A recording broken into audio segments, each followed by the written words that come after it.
Hi hello నమస్తే, welcome to my channel భయ్య. ఈ ఛానల్ కొత్తగా చూస్తున్నట్లయితే ముందుగా సబ్స్క్రైబ్ చేసుకోండి.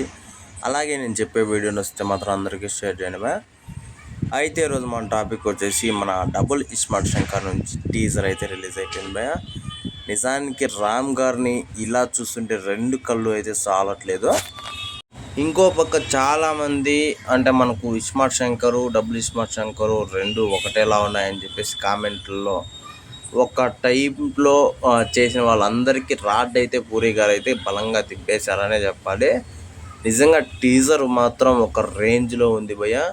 నేను ఊహించాను కానీ అంటే టీజర్ బాగుంటుందని ఈ రేంజ్లో పెడతాడని చెప్పేసి నేనైతే అనుకోలేదు.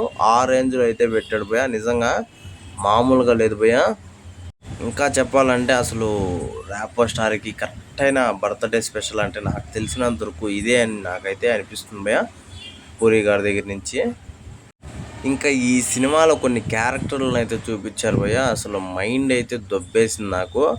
అందులో ముందుగా ఆలీ గారి క్యారెక్టర్ గురించి అయితే చెప్పాలి భయ్య. నిజంగా అసలు ఆ లుక్ ఏంది భయ్య, ఆ రకంగా ఉన్నాడు ఆయన, మామూలుగా లేదు. అసలు ఆలీ గారికి పూరి జగన్నాథ్ గారి సినిమాల్లో ప్రత్యేకమైన గెటప్ కానీ ప్రత్యేకమైన క్యారెక్టర్ కానీ ఉంటుందని చెప్పేసి మళ్ళీ అయితే నిరూపించడం అయితే జరిగింది భయ్య.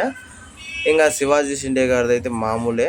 ఎందుకంటే ఫస్ట్ ఇస్మార్ట్ శంకర్లో కూడా ఉన్నారు మనకు, అంటే ఒక సిబిఐ మాదిరి అయితే ఉంటాడు.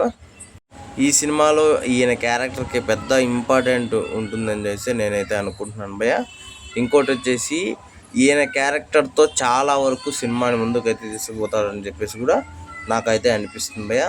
ఇంకా నెక్స్ట్ వచ్చేసి మన సంజయ్ దత్ గారి అసలు క్యారెక్టర్ భయ్య అసలు మామూలుగా లేదు. ఒక చైనీస్ యోధుడు మాదిరి ఉన్నాడు. నేను ఊహించిన దానికంటే 1000 రెట్లు డిఫరెంట్గా ఉన్నాడు భయ్య. నేను ఏదో నార్మల్గా అంటే విలన్ లుక్ యాక్సెప్ట్ చేసినా కానీ అసలు హీరో లుక్ను అయితే పెట్టాడు భయ్య. నాకు నిజంగా ఇక్కడ పూరి అన్న అయితే మామూలు అనిపించట్లేదా. ఇంకా హీరోయిన్ అయితే నార్మలే భయ్య.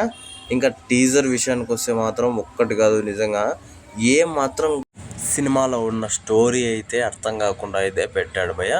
నిజంగా సూపరు. ఇలాంటి అంటే అసలు స్టోరీ గురించి మనకు తెలిసిందే. ఫస్ట్లో అయితే చాలా వరకు మా స్టోరీస్ అసలు మామూలు ఇస్మార్ట్ శంకర్ని డబుల్ ఇస్మార్ట్ శంకర్గా చేస్తాడు. ఇంకా అక్కడి నుంచి ఈ స్టోరీ అయితే మొదలవుతుంది కాబట్టి మరి చూడాలి ఏ రకంగా ఉంటుందని చెప్పేసి. అయితే టీజర్ అయితే నాకైతే విపరీతంగా అయితే నచ్చింది భయ్య. మీరేమనుకుంటున్నారో కింద కామెంట్లలో మాత్రం తెలియజేయండి భయ్య. మర్చిపోకుండా తప్పకుండా దయచేసి. అలాగే once more again Ram Pothineni గారికి హ్యాపీ బర్త్డే చెప్పుకుంటున్నాను భయ్య.